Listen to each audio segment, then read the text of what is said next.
It's a special edition of the BumbleKast. I'm your host, Ian Flynn, the Bumble King, and joining me as always is my Bumble co-host, Kyle, JCRB Krause. I'm here, I'm back, and we're back with PedantiCat yet again.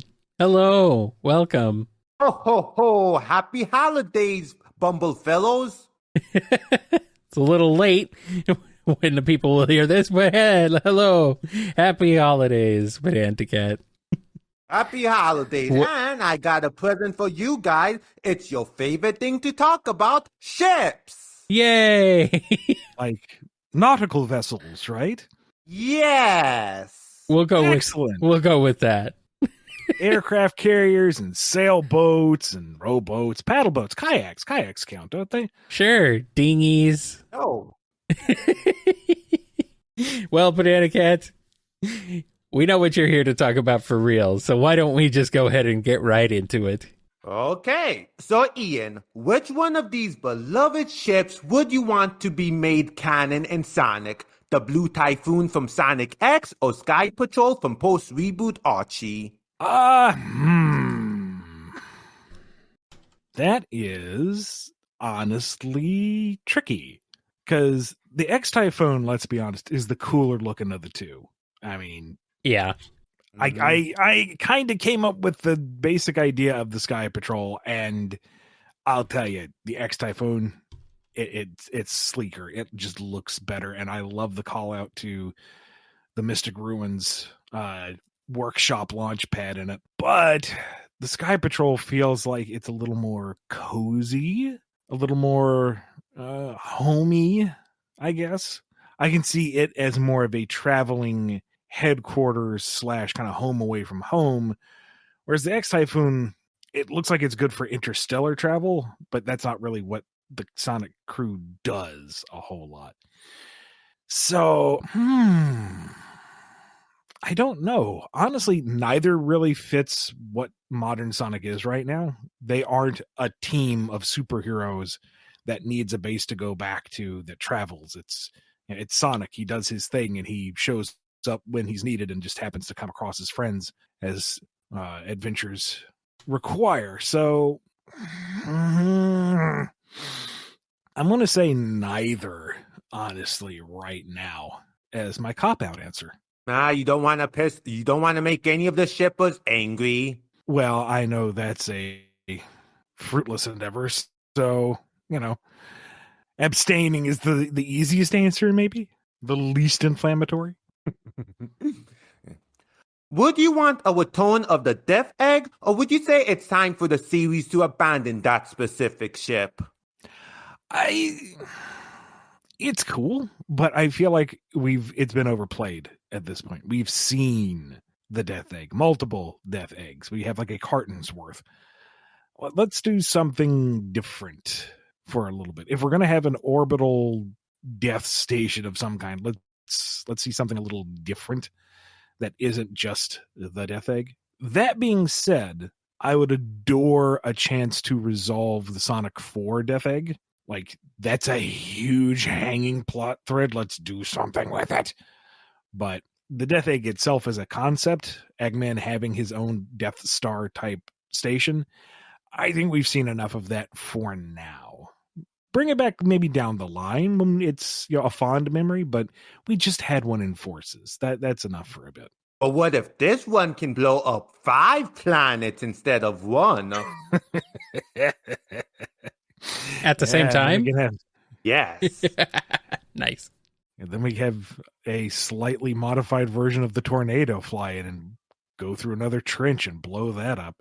That sounds original and distinct. Scenario time. In classic fairy tale fashion, Blaze has been put under a deep sleep by a witch and can only awake if a hedgehog kisses her. How would each hedgehog react if they had to kiss Blaze for her to wake up? Sonic would be like, oh, really cool, and just go with it. Not going to think any deeper about it. It's if that's what Blaze needs, that's what Blaze gets. There you go. Okay, bye. Shadow doesn't understand why he has to do this. Is there anybody else? No. Fine. Here, very chaste on the cheek. Does that count? Good. He's done. Silver, It's going to take him a bit to work up the courage, but darn it, he's not going to leave Blaze hanging. He'll do this for her, and he'll just try not to think too hard about it later. Fluster, fluster, fluster, fluster. Amy, same degree of fluster, but a little more direct about it, I guess. No matter what, Blaze is waking up. Continuing from that, how would Blaze react depending on who kissed her? Universally, just beyond flustered. Like, to have been taken out in such an ignoble fashion and requiring assistance, and then for that assistance to be so personal, is just going to ruffle her feathers, shall we say. But she's a cat. She doesn't have feathers. She has fur. Yes, well, it's the expression, isn't it? Why do you think that next to Sonic, Tails is a character who has gotten the most amount of love interest across the franchise? Just kind of like armchair analyzing over here. Because he is the young protege, I feel like there's probably an inclination for other writers to explore that kind of coming of age story from multiple directions. Because he is so young and inexperienced and vulnerable, that gives him a more melodramatic potential for interactions, whereas Sonic, who is generally cooler and more in control, isn't going to have that same level of drama. Beyond that, I couldn't really say. I'm not going to try to speculate what every writer's thought about over the past, 30 years. But you do bring up an interesting point. He does seem to fall into that narrative trap a lot. Well, according to the chat, he'd have more if Sonic didn't keep stealing them. Yes, well, that's the chat's opinion, and we're talking to you. We're not wading into those waters. It is impressive that despite being from an 18-year-old series, Tails Mo is still the most popular Tails ship, it seems. It's the most wholesome. It's the one that's built off of friendship and mutual trust and respect. It is arguably the best of them. And then Tails had to kill his love interest. Yes, well, anime. Trauma! How do you interpret Knuckles' perception of romance? It's a foreign concept. Like, maybe he's aware of the idea, like the principle, but it's not something that he's particularly interested or invested in. Fair, though he does always seem to get flustered by Rouge. Well, yeah, he's completely out of his element. He has no context of how he should be acting or rationalizing or interacting. It's, he's been up on that rock for years. He's just now really getting acclimated to be sociable. Well, it is funny that how he has yet another girl interested in him, considering Wem from Dream Team. You could read into that if you want. It's more, Ariam and Knuckles are both guardians, and they understand each other's position in their jobs and their roles, and there's respect there, mutual respect, a friendship even. Just remove Fwen and just focus on the ship, though. What are your thoughts on Boom's interpretation of Sonic and Amy's relationship? Kind of fun in that there's this more overt and kind of equitable will they, won't they, where they're equally awkward about the situation, whereas in modern it's kind of definitively one-sided. So that was kind of fun just for something a little different. Yeah, only of all the Tsunami I've seen, Boom Tsunami was the probably closest it ever been to canon status. Speaking of canon though, so it's officially canon that Vector has a crush on Vanilla, but how does Vanilla feel about Vector exactly? Do you think she's aware of Vector's feelings for her? I think she's a pretty cagey lady. I think she has an idea. Whether it's reciprocated or she's just being, nice and, finding the right time to let him down gently or what, I don't know. Because I haven't received direction for that. I didn't even know if we could even touch upon it because it was kind of a Sonic X element, but it was requested by the folks in Japan. This would be fun to see again. It's like, wow, all right. Yes, it would. You're absolutely right. Let's put it in there. I don't imagine it's going to develop into anything concrete. It might just be like another running gag for everything, but it's still nice to have. It's kind of crazy how out of all the things from Sonic X to make canon, they decide to actually make that canon. Yeah, but that might be one of the few things that they can touch that's free and clear. A lot of Sonic X is off the table. Hopefully one day you can do that planned Meadow saga you've been teasing all of us about. No, that will never happen, unfortunately.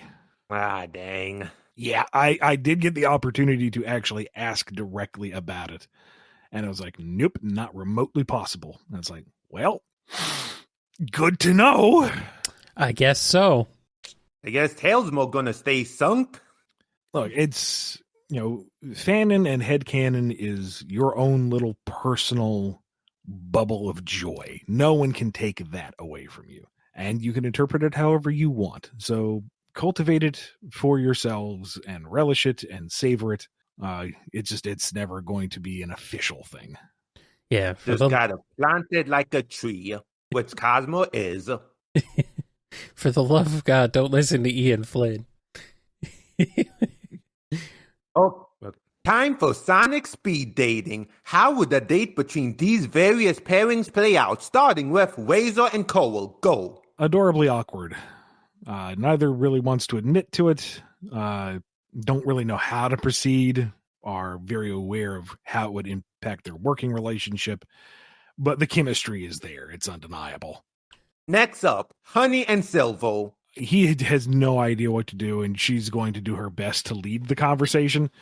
But she needs someone who's a little more proactive romantically. Mighty and Jewel. He's a perfect gentleman, sweeps her off her feet. She could not ask for a better date. Sonia and Shadow. Oh, we're talking underground Sonia, yeah? Yep. Who else would there be? Is there another Sonia? Am I confused? Just Sonic's daughter from the 30 years later timeline. Yeah, no, underground Sonia. There we go. Nope. Sorry. Nope. Nope. Sorry, Sonia and who? Sonia and Shadow. She tries her best to be civil and cordial, but it's pretty clear that he's only there out of some kind of obligation. Maybe Rouge is blackmailing him or tricked him. Who knows? Anyway, she moves on to something better. Vector and Mother Wisp. We know Vector has a thing for moms.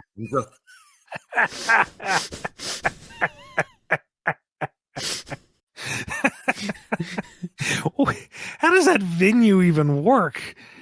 She's like at least a city block in diameter. Love finds a way. Good for Vector. I mean, he's going to be as suave and polite as he can be. This is Vector. He's a bit of a goof. And, Mother Wisp is, well, she seems to be a rather benevolent and caring individual, but we don't know if she quite thinks on the same level as a mere mortal. So, it might be a long, kind of awkward evening, but they part on good terms. Dark Oak from the Meadowax and Black Doom. Oh, God. Mutually assured destruction. And finally, Jet and Xena. Oh, God. I don't wish that on Jet. The poor guy. Like, sure, he's a bit of a jerk, but oof. No, big oof. She's wow. Awful. Huge oof, even. Yeah, no, you. That's the kind of thing you don't wish on your worst enemy. Like, ouch. Like I imagine it goes poorly at the very beginning and it ends when they've kind of reached the apex of who can out-snark or passively or actively insult each other. It's quite literal feathers are ruffled. It's no good for anybody. And anybody who's around them, they're just going to get like contact disgust. It's a bad time. That's no good. Even Jet has standards. Yeah. So we got to see Sonic and Mega Man friendship in Worlds Collide, and even a Knuckles and Proto Man friendship in World Unite Battle Book. So how would you have wanted to explore a Wall and Amy's friendship? Oh, that would have been fun. Amy being kind of a mentorish role because she was, someone who followed Sonic and was largely passive for a bit and then grew into someone who was more proactive and seizing her own destiny. And while Roll is content to play a support role, she is the foundation on which everything else is built on. She quite enjoys being off the front lines and being there to help others. The mindset of it, I think, the encouragement of you've found your place and you enjoy it and you flourish in it would be nice to explore. Maybe even that's a lesson for Amy is that, oh, you got a broom, you can smack things like I smack things with a hammer. Let's go out and, swat things around. And Roll's like, I really don't like violence if I can help it. And Amy, kind of comes around to, okay, not my way doesn't fit everybody, but you're clearly in your element. So good on you. That's nice. You've made a lot of jokes about Soj bullying Kit, but wouldn't you say that their relationship has gotten to a point in which Soj genuinely cares about Kit on some level? In the same way one, really cares about their cell phone. I mean, you got all your contacts on, it's got your games. It'd be a real pain in the butt if you lost it. And, if somebody broke it, you'd be really mad at them. That's mine. I don't know if there's any true, genuine, wholesome affection there. I think it's just he is hers as a thing. I guess the reason why I asked because the one moment that sticks up to mind is from the overpowered arc. I know Evan wrote it, but when Soj was having her mental breakdown due to being haunted by the ghost of Starline, Kit hugged her and she wasn't upset about the hug. She didn't recoil. She was actually thankful for the hug. So to me, that kind of felt like there was some kind of shift as to how she viewed Kit. My interpretation of that is that they're both very damaged people, and it's something that she needed right there on an emotional level. And Kit is designed to be her support unit. So, yes, she needed that support in that moment, and he happily and readily gave it. But I don't think it garnered any deeper, healthier emotional relationship between the two of them. That's my take on it, though, so we'll see where Evan takes it from here. That's fair.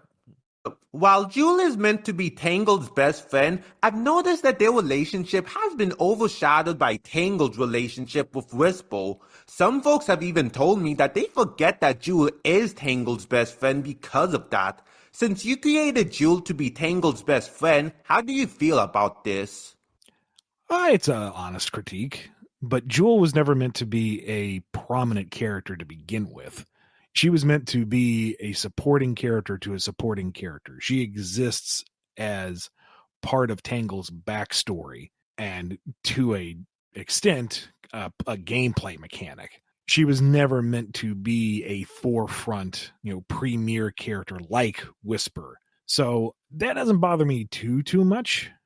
Whenever they do interact, there is that history between them. There is the connection, but Jewel wasn't meant to be always there all the time. She's actually seen far more use than I initially expected. Makes sense. I do like how in Endless Summer by Gail Gilligan, he actually took the time to explore the growing distance between Jewel and Tangle. Yeah, that was a good investigation of that very issue. Does Lanolin like Tangle? I ask because apart from the brief moment in Urban Warfare where she's grateful for Tangle's trust in her as a leader, the two have no positive interactions afterward, and it seems like Lanolin is just always annoyed by Tangle. I think they're just very different people. Lanolin respects Tangle for what she does and for her heroism and her courage, but Lanolin wants to find control. She has experienced a great deal of upheaval in her life, And part of what has driven her to start this Diamond Cutters initiative is to regain control, a sense of safety, a sense of purpose, and to extend that to others. And to do that, you need a very, or at least in her mind, a structured and calm approach. Tangle is not those things. And it's just they're two very different people going for the same objective, and there's a bit of friction there. So it's not like she actively dislikes Tangle or thinks ill of her. It's just they're two people that don't really have a lot of chemistry together, and that's fine. Which Sonic characters who have yet officially met each other do you think would be fun to write interactions with? Who has yet to really meet? I guess the Rogues haven't really interacted with a lot of the extended cast. I mean, you could argue that, the Riders games has a large cast of characters, but those aren't necessarily canon interactions. Like, it's just really Team Sonic and Team Babylon that have really met. So I guess them, see what their dynamic is. It was fun pitting them against Knuckles and the Chaotix. I know the recent Tales Tube legit make me want to see a Knuckles and Omega team-up issue. I don't know how well they would get along necessarily outside of, the common interest of smashing things with rocks. But then again, that might be where the fun is. Yeah, and honestly, as soon as they're available, I feel like Tangle would really get along with both Mighty and Honey. Oh yeah. Why do you think a lot of stories fall into the trap of always exploring the same dynamic rather than trying to mix and match interactions among characters to better highlight their friendship? Even in stories where the main ensemble is small, certain characters rarely get one-on-one interactions. Well, at least when it comes to the comics, part of it is just the budget of time and space. You have a story to tell, you have character interactions that must work within that story. You won't necessarily have time to explore all the different permutations and pairings and interactions, unless it's like the dedicated point of the story. It's also kind of a degree of ease, because if you're working on a tight deadline and you know that there might be notes coming back on character direction, going with what's been established and having things fall into place more easily so you can finish that story and get it out the door is more appealing than trying something brand new and having to find your way through it and not even sure if you're going to get that approved, because who knows what's going to be flagged since you're in uncharted territory. I don't know if that's what everyone's thought process is going into it, but it is something that I am kind of aware of myself when I've been doing scripts. Well, continuing from that, do you ever find yourself falling into the unintentional traps of writing the same dynamic? Or do you try to go, you know what, let me showcase Tails having a dynamic with someone other than Sonic because everyone knows what that dynamic is like? Yeah, I'm as guilty of it as anybody else. And that's usually when the focus is on telling a specific story and moving a certain plot point forward, where the focus is the narrative progression, not necessarily the character interaction. The characters themselves are facilitating things moving forward in the story.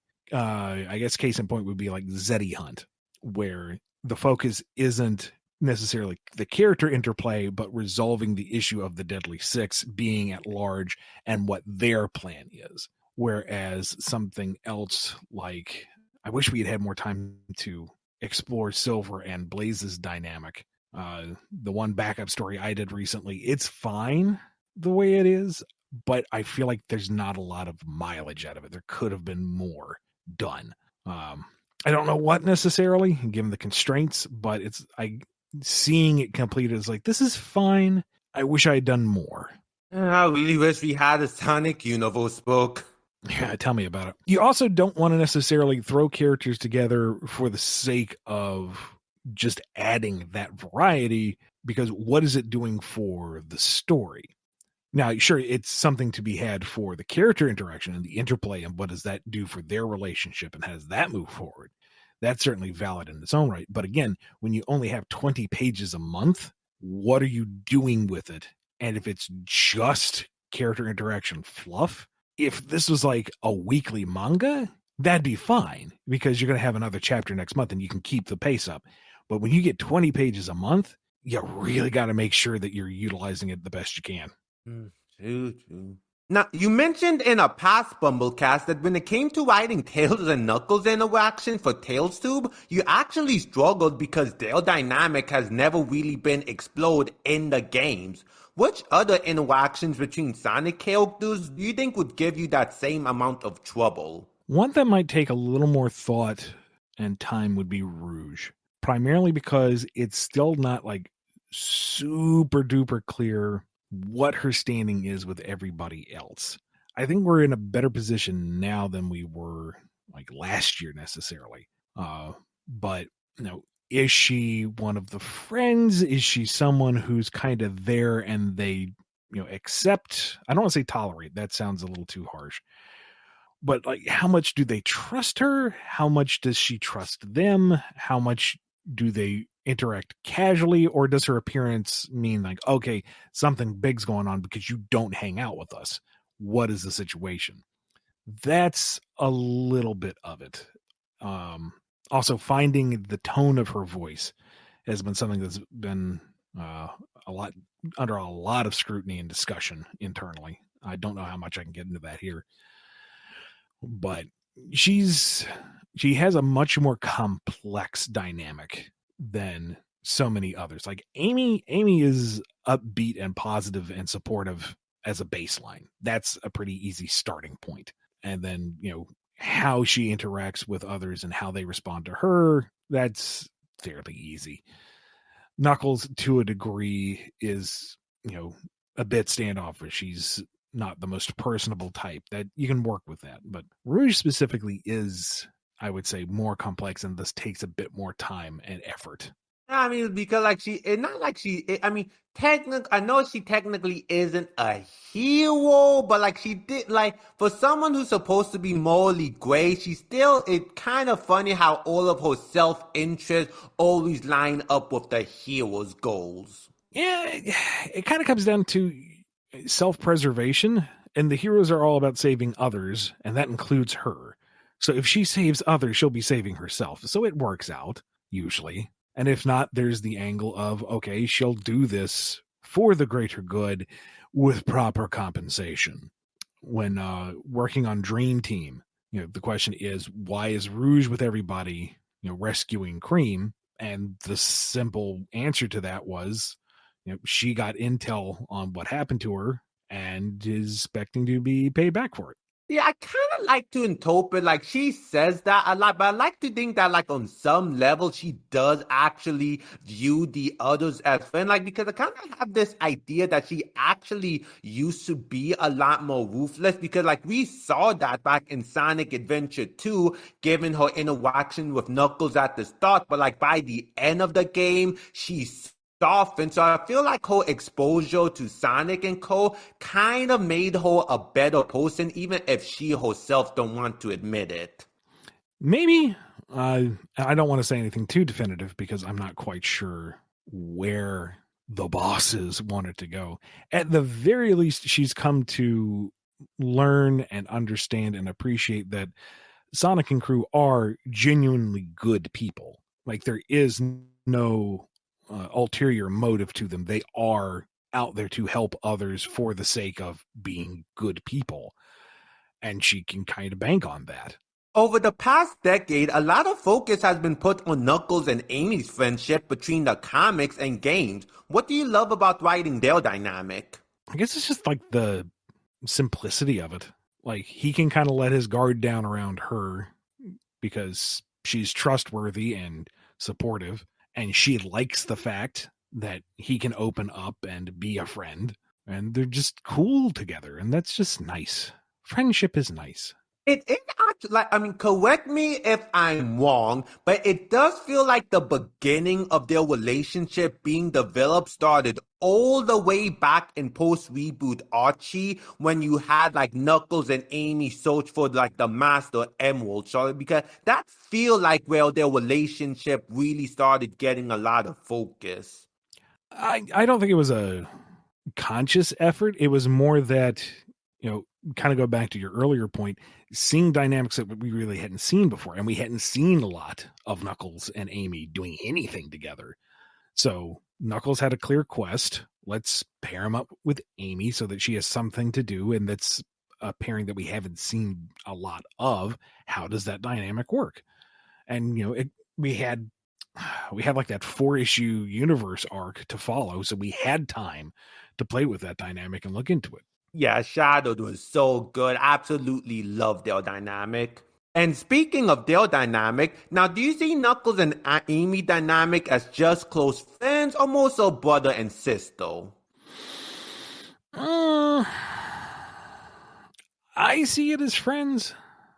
I don't think I don't want to say intimate because that comes with connotations, but I don't think there's the depth there that would be more sibling-esque. I don't see that in the same way as like Sonic and Tails interact. I just think it's more a friendship that has been founded and works for them. Now, despite Amy being the one to help convince Shadow and SA2 to help save the world, their dynamic haven't really been touched upon since. How would you want to go about exploring their relationship more in depth? If I could, so she would be someone that he can be a little more relaxed around, and that she brings out the better side of him when he's not posturing and being his usual surly self. Shadow himself is so aloof that he's not particularly expressive, but maybe he does seem to be a little more kinder or gentler or attentive, at least in her proximity. Maybe. What's your ideal dynamic when it comes to what Sonic and Shadow relationship with each other should be like? Delightfully antagonistic. There's a mutual understanding and trust between them. They understand who each other are and what they do. That isn't necessarily to say that they agree with each other or that they're in alignment, but they appreciate that they are true to themselves and do things their own way, and they can't really fault him for that on a fundamental level. I do love their dynamic in Sonic Prime. Yeah, I'm a little surprised with how much latitude they got in that. Yeah, same. If given the chance, how would you address what happened to Cream's father? Two routes to go with that one. Either one, something noble and tragic that can inform Cream and her future trajectory, or something light and harmless and just say that he's like a traveling merchant and we just haven't seen him in a while. And he comes home and yay, he's back and it's a happy good time. And then, well, he's got to go back, hit that dusty trail. See ya, around the holidays. Kind of bittersweet, but something that is understood and non-dramatic. What? Not going for the angsty route? I mean, there's angst to be had, sure, but keep your options open. A trend I've been seeing in a lot of media for the past few years is for the child protagonist parent being involved in their child's fantastical adventure. So how would you approach writing a story of Cream and Vanilla embarking on an adventure together? It'd be kind of fun to say, Vanilla used to be a traveling adventurer in the vein of, Sonic or Amy or Tails, and decided that it was time to settle down and have a family. And then, Cream is starting to follow in her mother's footsteps, so they go off on a small adventure, and Vanilla has these little pearls of wisdom. And Cream's like, how do you know any of this? And Vanilla's like, well, I had a life before you. No. Never, she wouldn't phrase it that way. That she, she had her own adventures, and now she's moved on to a different kind of adventure. One notable thing you did on your only one on Archie Sonic is bringing Tails' parents back into the picture. Yet in the grand scheme of things, they don't get to do very much with there not being much interaction between the two and Tails, so why bring them back in the first place? It was an unresolved plot point. They were out in space doing nothing. So we brought them back, and they had their purpose within the government shakeup arc, which did not play out how I wanted. And then it was just a matter of, well, we'll get to them. Because at that point, the book had been going on for forever. We figured we had the time to explore things at a casual pace. Surprise! Yeah, time's no one, friend.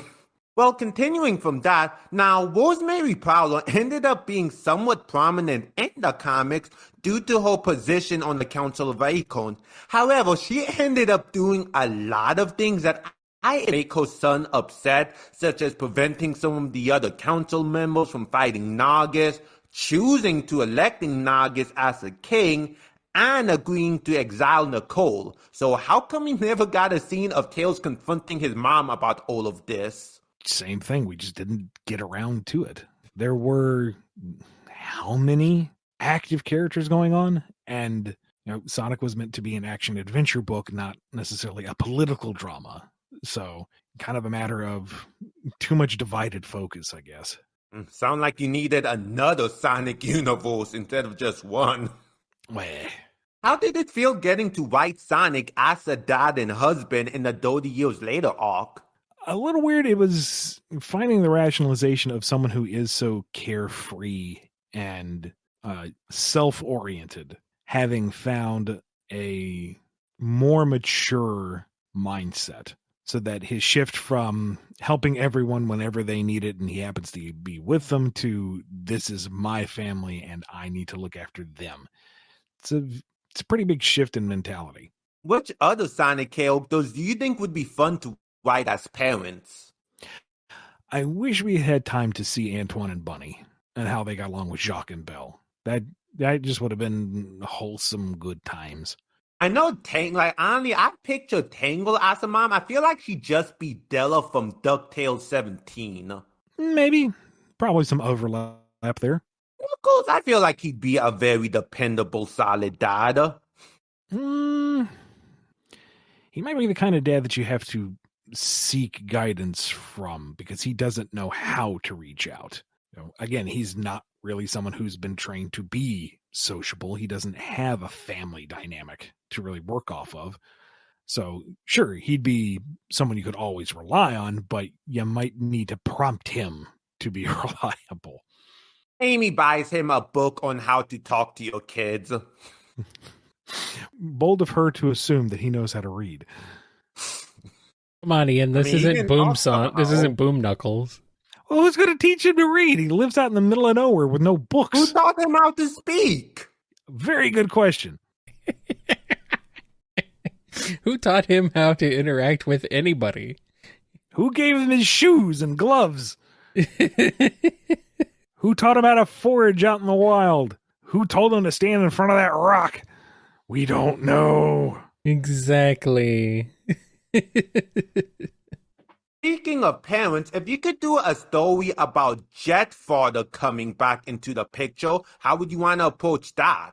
Have Jet's dad just be the better version of Jet. Like, he is a sky pirate. He has the swagger, he has the skill, he has the charisma.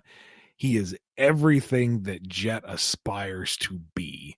And so we kind of understand where Jet's coming from. Why is he so full of himself? Why does he have such aspirations? Why is he so defensive of his own mental persona? And it's because he's trying to measure up to someone who is everything he wishes he was. Though there is also the fact that he did kind of abandon Jet as well. Is that established that his dad just kind of flew off? It's been a long time since I got into the deeper lore. I mean, all I know is like one moment that stuck out to me was like from one of the recent IDW annuals in which Jet is just staring at a birthday card he got from his dad, but apparently he sent it late. So like it said happy belated birthday. So and I guess like that kind of gave me the implication that he's kind of a deadbeat. Maybe. Although speaking about angst, how much fun did you have writing all the familial angst with Blues and his family? Oh, that was walking a very fine line because I didn't want to vilify Light or Rock or Roll because they didn't necessarily do anything wrong. But I didn't want Blues's angst to be completely unfounded, make him an idiot. You know, all of this tragedy and loneliness is, you know, born from his own ignorance. There needed to be some legitimacy to why he would never come home. So that was actually kind of stressful, you know, trying to find that right balance to, you know, establish why there was this rift and why it was tragic without making anyone, you know, outright the bad guy. I mean, you nailed it out of the park. I reread the book and like everything from Blue's origin to his journey to him finally becoming Proto-Man just hit me like a truck. Like favorite moment is still when Blues just snap and go, he replaced me. Mm-hmm. And then there's also that great moment when, like, after Wack finally defeats him, he said, no, this can't be. You took my function. And Wack said, stop being stupid. I'm giving you a new function. My big brother. Like, ah. Since we've technically never gotten a proper reconciliation of Light and Blues, how would you have approached writing that moment? I think eventually it would kind of come down to a understanding, but that too much time had passed. That Blues has his pride and he's kind of built this wall between them. And he knows that, but he can't really bring himself to acknowledge it. And Light, for his part, understands. You know, he did kind of screw up in his own way, and Blues has become his own person, which is what he wanted for him to begin with. It's not necessarily the kind of person he wanted. This isn't the relationship he had thought of, but he learns that he has to let go. That this is the path his son has chosen, and he'll respect that. And so there is still that divide. There is that kind of distance, but the animosity is gone. Now, when Roll learned that Blues and Tempo may have a thing for each other, how much of a shipper on deck would she have become? Oh, super much. Totally into it. Absolutely push them both in that direction, and that would be highly uncomfortable for them both. Blues discover a new emotion, the embarrassment of your little sister. Yup. Oof. Okay, now this is for both of you guys. What's your favorite version of Zelda X Link? Well, since Kyle just wouldn't shut up this whole show, I guess he can go first. Do I have to? Yes. Yes. All right. Let's see. What's a good... I mean, honestly, geez. Feels like the only actual time they had a relationship, well... No. I was gonna say, jeez, maybe Breath. No, not Breath of the Wild. I don't know. What's? Is there a Zelda game where Zelda doesn't get like kidnapped and is missing for most of the game? Well, if you want to consider Tetra. Yeah, she is an incarnation of Zelda. Yeah, there is a fun dynamic between her and Link. It's just once she becomes Zelda, she kind of gets written out of the story until the end. Yeah. That's kind of the thing about that one. It's kind of like, eh. I mean, Sheik's cool. Does Sheik count? That is Zelda. Yeah. I mean, that could be fun, but yeah, because I think most of the time I'm thinking like she's gone, like. She's just not around. Like, I do kind of like them in Breath of the Wild and Tears of the Kingdom, but I mean, that's still a like mostly distant thing. It's like, Yeah, but with Breath of the Wild, at least, if you get into like the journals and the backstory and such, yeah. the two of them help each other open up and surmount a lot of their own personal issues. Like the fact that Link goes from like nobody to the chosen hero at her side is a big deal for him. Yeah. And a lot of his taciturnness is chalked up to the fact that he's just intimidated. He doesn't know what to say, so he just clams up. That he doesn't talk to people, and the only time he really does open up is when he's alone with her and they're doing their, sacred people's act. Right. I like that a lot for Link's sake, a lot for her sake. Yeah.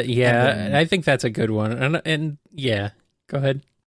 And as much as Tears of the Kingdom is a narrative disaster, don't at me, it's true. Uh-oh. Zelda's absolute faith in Link, as she's been tossed through time, it's like, okay, we need to put our faith in Link. We need to do everything we can in this time period, because if we do, Link will fix this. That's nice. That's a good note. That faith that they have in each other, because now that they're reunited and they have overcome so much of the calamity, they pick up where they left off, and there is that just unshakable, unquestioning faith in each other. That's nice. I like that. Yeah. No, Kyle, you actually bring up a good point. Like, it's kind of like, what is it with like so many video games? Because you have the main character, you have their main love interest, but for most of the game, they stay split apart. Mario and Peach and Mario, Zelda and Link and Legend of Zelda, Sora and Kairi from Kingdom Hearts. Why is that a thing? Because you got to have something to rescue, something to motivate the player to play the game, I guess. But it's definitely one of those things that's like, yeah, it's a holdover from just storytelling in general of like, the hero saves the princess, gets the girl in the end, Yeah, Amy was actually ahead of the time. She outgrew that after CD. Yeah. Speaking of gaming couples, what do you guys think of Mario and Peach dynamic from the Mario movie and how it has seemingly made the ship more popular than the games have ever made it? I still haven't seen that movie. I think it's cute. I like it. The movie and that relationship. I'm glad to see that they have actually like moved on from being Peach being the token princess you got to rescue, the token damsel, So I like it. I think it's good. Yeah, like the movie. The movie has its fault, but like one of the best thing, Mario and Peach dynamic in that movie, I like. Well, these two actually have chemistry with each other. Yeah, it works out pretty well. I don't mind it. So sometimes a story will introduce a character that's simply meant to be the temporary love interest to prevent the main romance from happening sooner. Yet there have been instances in which the character has better chemistry with this temporary love interest than their main love interest. Why do you think this happens? Depends on the scenario, but it might just be that, if it's a case of lazy writing, it's the assumption that main protagonist and main female lead will get together because that's how it do. And there's no question of why. What is it that draws them together? How do they complement each other? What is it that causes that attraction? Where is the chemistry between them? And then when you come in and introduce the distraction, you are already, by definition, or by its construction, looking at it and saying, okay, what is it that would tempt the protagonist away? What are the elements that would draw him away? I'm assuming him. It's a little sexist, but what are the standards? And with that construction, you've built the chemistry between the two of them. And if the primary one hasn't been built up sufficiently, there's nothing for comparison. Kind of crazy how more effort will be put into building chemistry with the temporary love interest than with the main love interest. Like, how do you get to that point? Just inattentiveness to the narrative construction, or it could be, lack of clear direction for whoever is running the project. If the writer wants something, but the director or producer wants something else, and they can't come to an agreement, and you get some kind of middling, lukewarm take that doesn't offend either party, then that's what you get. You need some kind of clear, decisive direction. You need to know who is driving the narrative to what end. Too many cooks in the kitchen spoils the broth. Mm-hmm. Okay, just got 3 more questions left. Favorite comic book couples?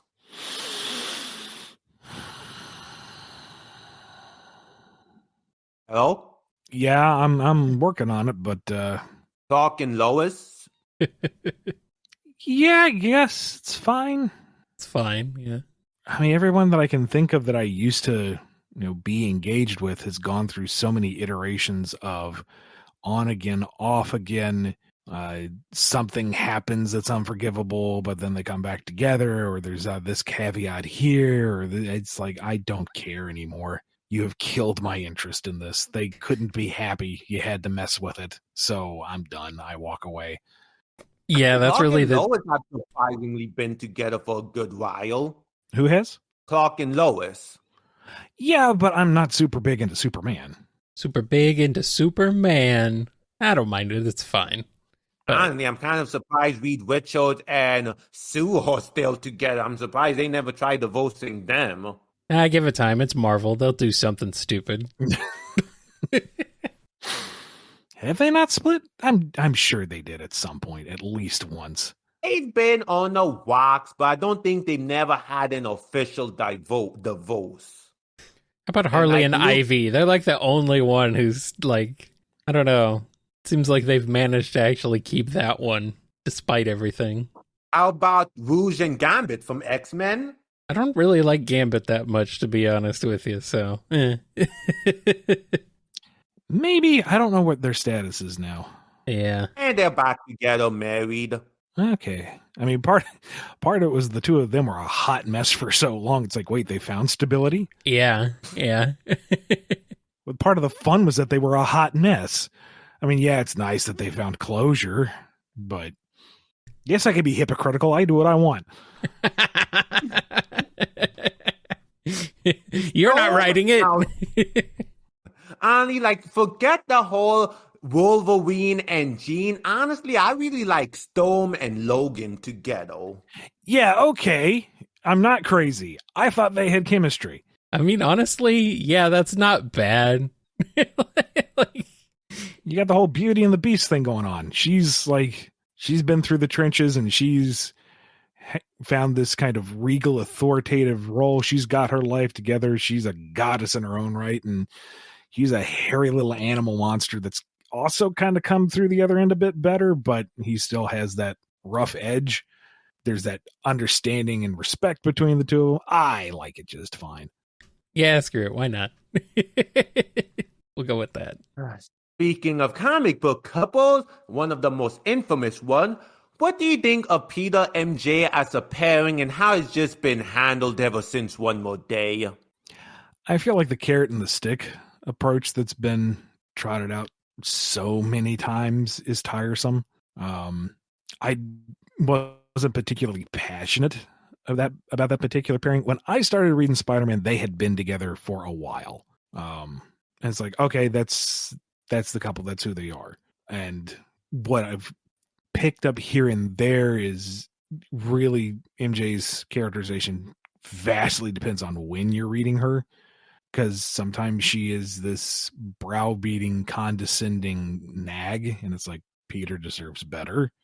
And in others, she's like an unflinchingly, always supportive kind of trophy wife, which is boring. And honestly, I can't tell you what MJ's personality is in this outside of she's nice, which is boring.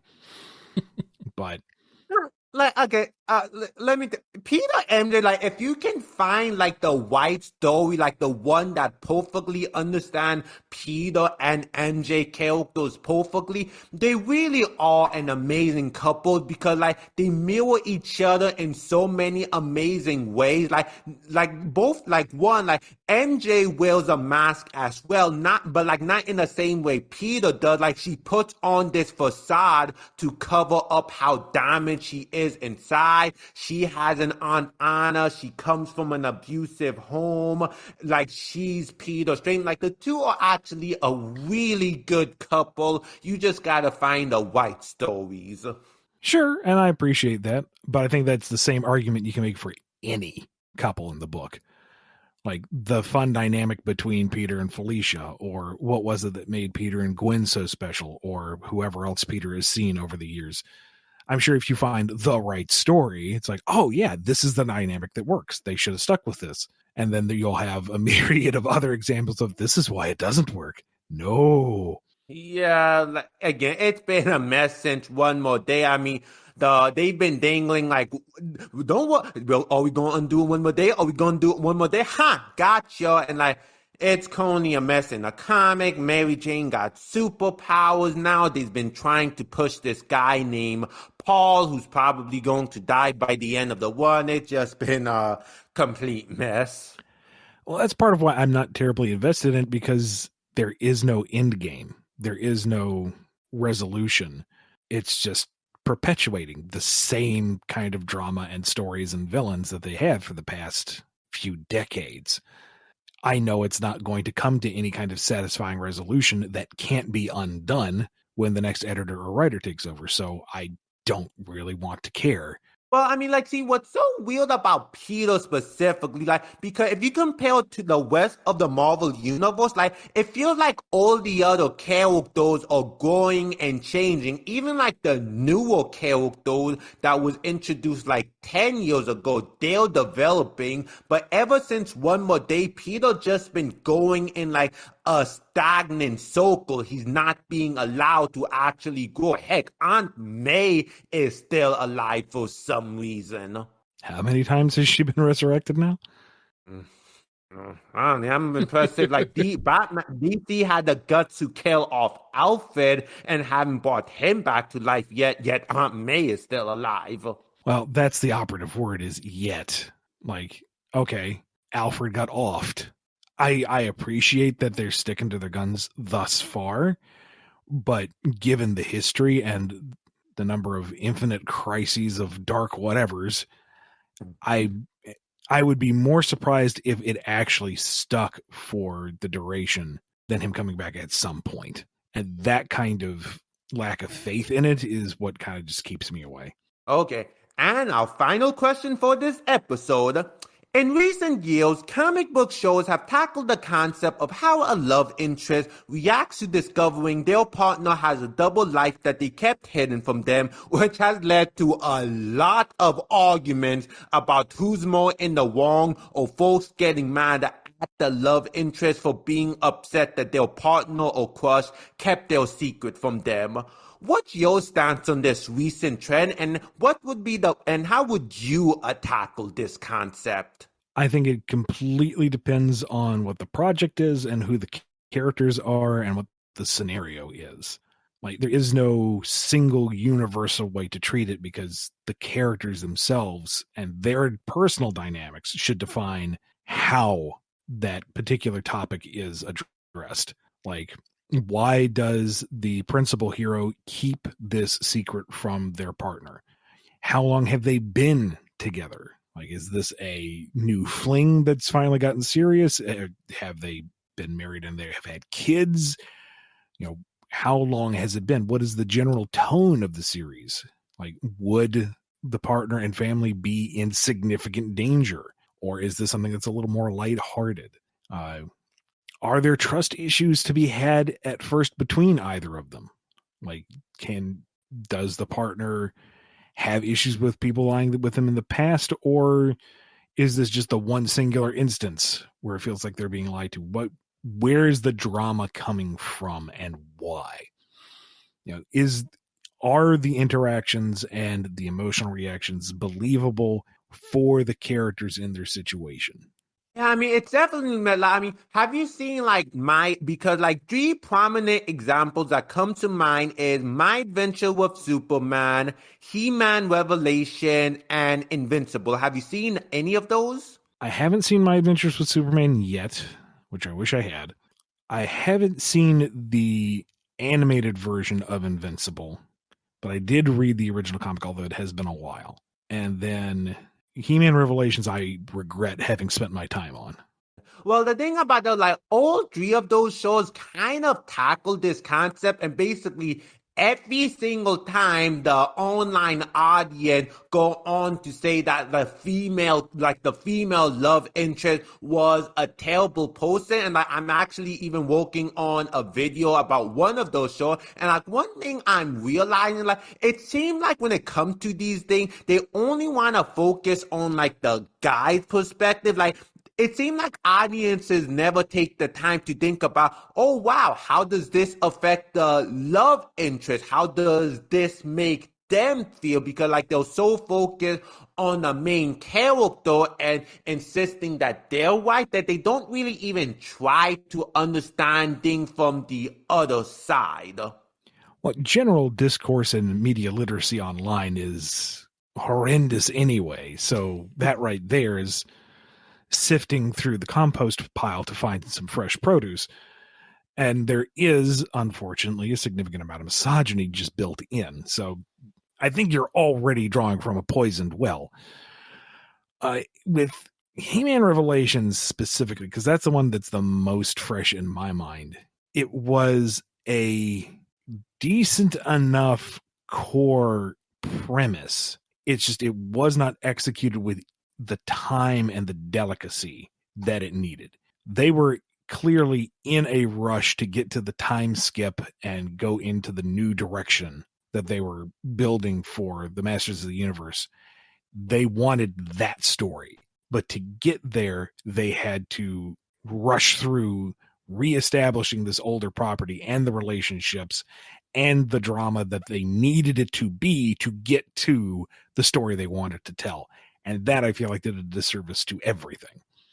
Yeah. And then again, like you say, there's just like so many factors because I know like for one of the discos for Invincible, like there was this all argument, like because like there was this question, like if you're a superhero, should you even be dating anyone because you're putting that person in jeopardy? But by that logic, there's an argument to be made that like you shouldn't have any relationship. You should just cut ties with your family, your friends, be completely alone so you don't put anyone in danger. But like that's kind of like a dark thing to think about. Like you don't want your hero to be miserable, but at the same time, like you also want your hero to be responsible. And again, there's a thing like when's a good time? Like when's a good time to just tell your significant other, hey, I'm a superhero? Like there's just so many factors that people don't really seem to keep in mind when it comes to this concept. Right. I mean, you could draw parallels between superheroes and anyone who is in a high risk service position. You know, military personnel, firefighters, whoever puts their lives on the line for the greater good, there is that risk of hurting others. So there are parables to be had here. It's not a perfect one-to-one, but that's, you know, it's fantasy, it's fiction. You cannot make a super realistic superhero fiction because it is by itself fantastical. You can draw parallels, you can use it to investigate themes and ideas, but if you try to apply full-on real-world scrutiny to it, it falls apart because it's fiction. You can't do that. You have to accept a degree of the fantasy with it.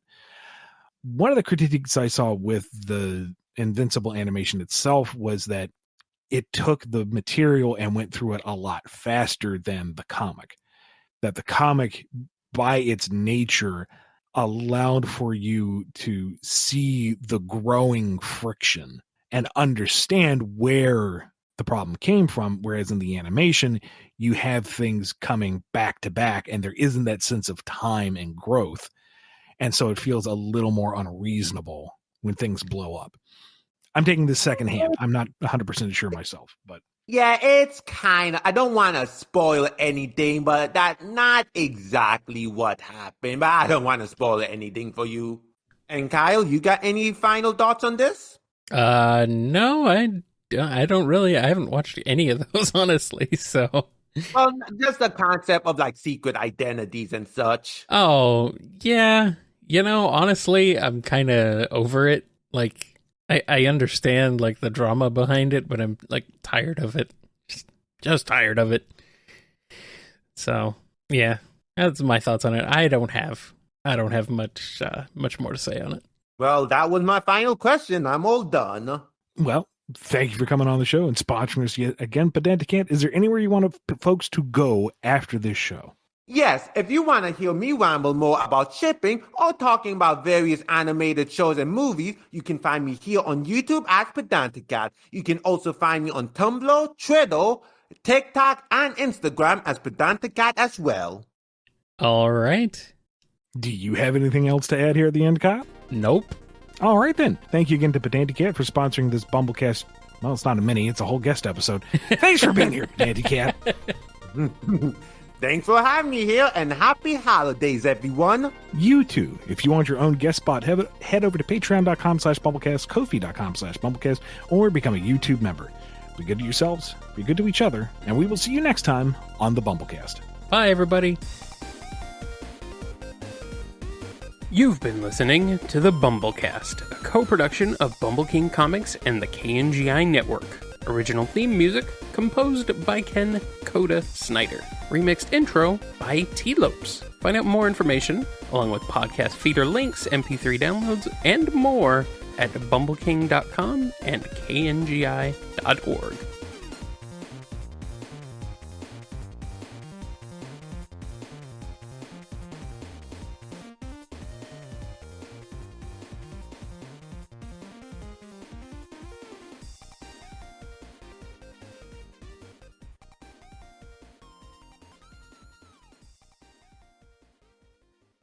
All right. Now, would you guys believe me if I told you I had actually more questions I ended up cutting? Yes.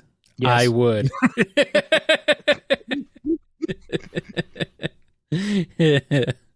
Yes, I would. You know how I know? Because you have questions a lot. I actually came up with like some questions on the fly because like Ian, you was like going through the speed dating so fast. I'm like, oh shoot, let me bring back one I took off. Vector and Mother Wisp. Okay, that one came out of nowhere. Speed dating, speed answers. Yes, that's right. That's right.